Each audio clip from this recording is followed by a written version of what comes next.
হাঁটতে পারেন না, তাই মায়ের কোলে করে এসে ঢাকা বিশ্ববিদ্যালয়ে ভর্তি পরীক্ষা দিয়েছিলেন। স্বপ্নের বিশ্ববিদ্যালয়ে পড়ার সুযোগ তো পেয়েছিলেনই, এখন তিনি ইন্টার্ন করছেন পররাষ্ট্র মন্ত্রণালয়ে।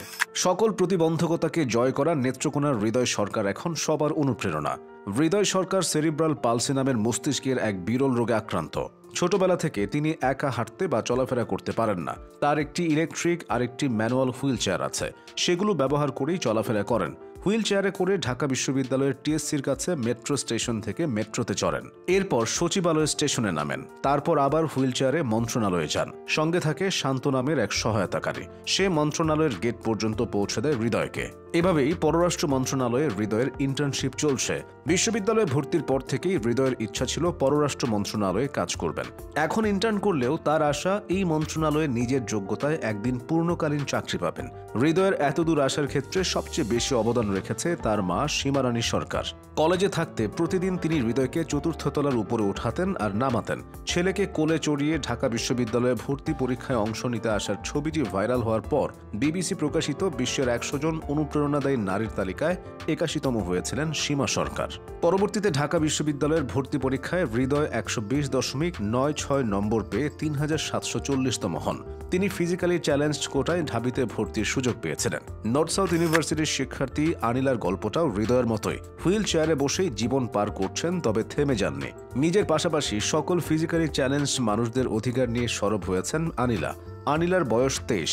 তিনি নর্থ সাউথ বিশ্ববিদ্যালয় থেকে আইন বিভাগে স্নাতক সম্পন্ন করেছেন। তবে এত দূর আসার পথ চলা সহজ ছিল না মোটেও। আনিলাও সেরিব্রাল পালসি নামক মস্তিষ্কের অসুখে আক্রান্ত। শৈশবে তাকে কোনো স্কুলে ভর্তি নিতে চাইতো না। একটি স্কুলে ভর্তি নিলেও টয়লেটের পাশে বসে তাকে ক্লাস করতে হতো। নর্থ সাউথে পড়ার সময় শৌচাগার ব্যবহারের সমস্যা হতো আনিলার।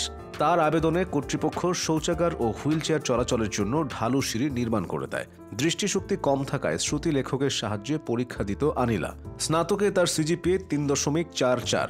2020 সালে আনিলার একক চেষ্টায় সব বিশ্ববিদ্যালয়ে ফিজিক্যালি চ্যালেঞ্জ কোটা চালু করে ইউজিসি। অ্যাক্টিভিজমের জন্য আনিলা সুবর্ণ নাগরিক পুরস্কার পেয়েছেন। এছাড়াও গ্লোবাল চিলড্রেন প্যানেলে বাংলাদেশের প্রতিনিধিত্ব করছেন তিনি। তার সফলতার গল্পটাও পিছিয়ে পড়া মানুষদের উৎসাহ যোগাচ্ছে। বহু আগেই যে উৎসাহ দেখিয়েছেন জাহাঙ্গীরনগর বিশ্ববিদ্যালয়ের শিক্ষার্থী ফাল্গুনী সাহা। দুটো হাতের একটাও নেই, শুধু কঠোর অধ্যবসায় আর মেধার জোরেই ফাল্গুনী এখন বেসরকারি সংস্থা ব্র্যাকের বড় অফিসার। 2002 সালে দ্বিতীয় শ্রেণীতে পড়ার সময় হাই ভোল্টেজ বিদ্যুতের তারে বিদ্যুৎপৃষ্ট হয়ে 2 হাতের কনুই পর্যন্ত আক্রান্ত হয় পটুয়াখালীর গলাচিপা উপজেলার মেধাবী শিক্ষার্থী ফাল্গুনী সাহার। পুরো হাতের পচন ঠেকাতে কলকাতা মেডিকেল কলেজ হাসপাতালে নেওয়া হলে তার হাতের কবজি ফেলা হয়।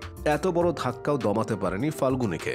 2 কনুয়ের মাঝখানে কলম ধরে লিখে প্রাথমিকের গণ্ডি পেরিয়ে এসএসসি ও এইচএসসিতে জিপিএ 5 পেয়ে প্রমাণ করেছিলেন এগিয়ে যেতে শরীর নয়, ইচ্ছার দৃঢ়তাই মুখ্য।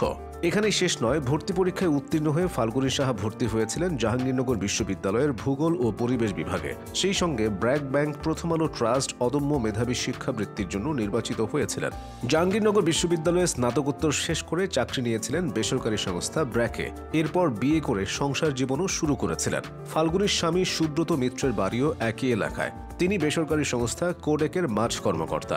জীবন চলার পথে সকলের সংগ্রামগুলো একরকম নয়, তবে হৃদয়, আনিলা ও ফাল্গুনীরা দেখিয়ে দিয়েছেন ইচ্ছে থাকলে সকল প্রতিবন্ধকতাকেই জয় করা সম্ভব।